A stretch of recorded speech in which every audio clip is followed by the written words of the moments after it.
साहिब बंदगी सतनाम। सभी भक्तात्माओं को दास का साहिब बंदगी सतनाम जी। तो आज की पहली आइडियो में हम बात करेंगे कि जब इंसान की मौत का समय आए तो उसे क्या करना चाहिए। देखते हैं कि कबीर साहब इसके बारे में क्या कहते हैं। कबीर साहब कहते हैं कि हे इंसान, तुम अपनी सारी उम्र यारी दोस्ती रिश्तेदारी धन दौलत जमीन जायदाद दुनिया में नाम कमाने में गवा देते हो।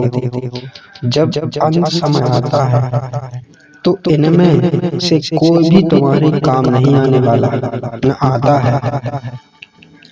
उस वक्त जो काम आता है तो वह क्या है, वह मरने का सही तरीका, यानी हमें अपने शरीर को कैसे छोड़ना है वो तरीका अपनाना है।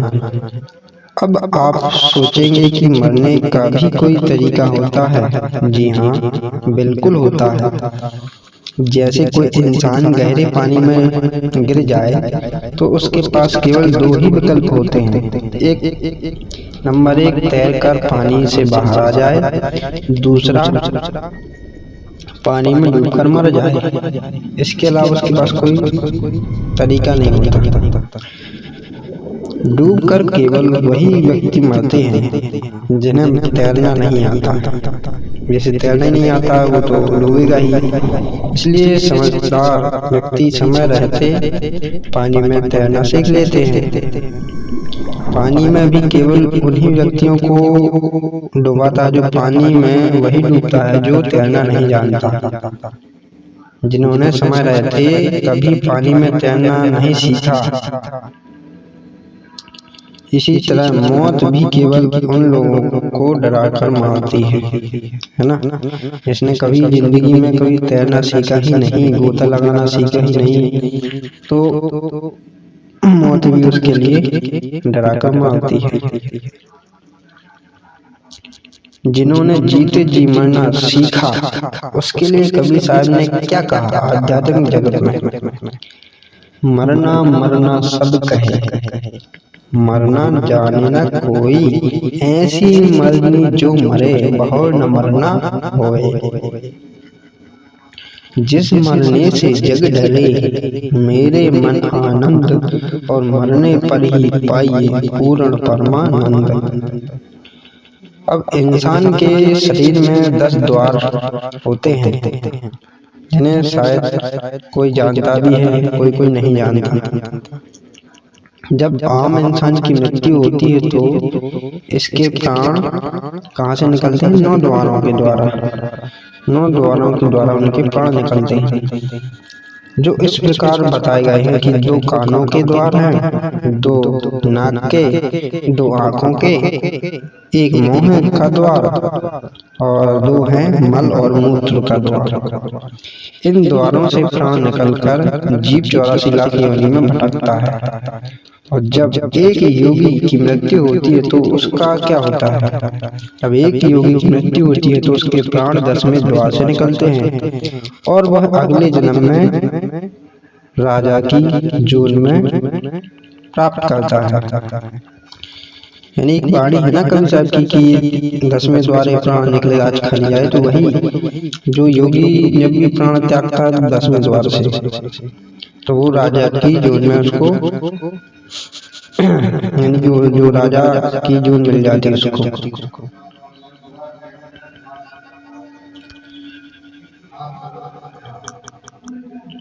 लेकिन उसकी कभी मुक्ति नहीं होती। इसलिए कबीर साहब कहते हैं कि प्राणों को 11वें द्वार से निकालना चाहिए। अब एक 11वां द्वार क्या है?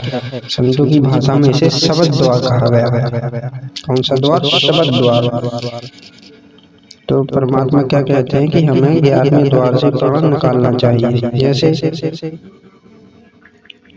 ताकि वो हमेशा के लिए शब्द में समा जाए, क्योंकि समाना ही मुक्ति है, निकलना मुक्ति नहीं है। निकल तो गए शरीर से, निकल समाओगे कहाँ? अगर उसका पता चल गया तो मुक्ति है, नहीं तो भटकना ही है। और दोबारा जब इस मायावी संसार में ना आए, यानी हम 11वें द्वार से निकलेंगे, यानी शब्द द्वार 11वें द्वार से निकल के हम शब्द में ही समा जाएंगे, है ना। क्योंकि एक बार मरना ही बहुत मुश्किल है। अगर दोबारा जन्म लिया तो दोबारा मौत के मुंह में जाना ही पड़ेगा, ये अटल सत्य है। परमात्मा की एक वाणी लेते हैं और देखते हैं क्या कहते हैं परमात्मा। जाप मरे अजप्पा मरे अनहद भी मर जाए, सुरत समावे शब्द में वाको काल न खाए। आँख न मूंदो कान न रोंदो तनिक कष्ट मत धारो, खुले नयन पहचानो हंस हंस सुंदर रूप निहारो। हमें अपनी आँख कान नाक मुंह बंद करने की जरूरत है ही नहीं, क्योंकि जब परमात्मा का भेद मिलता है तो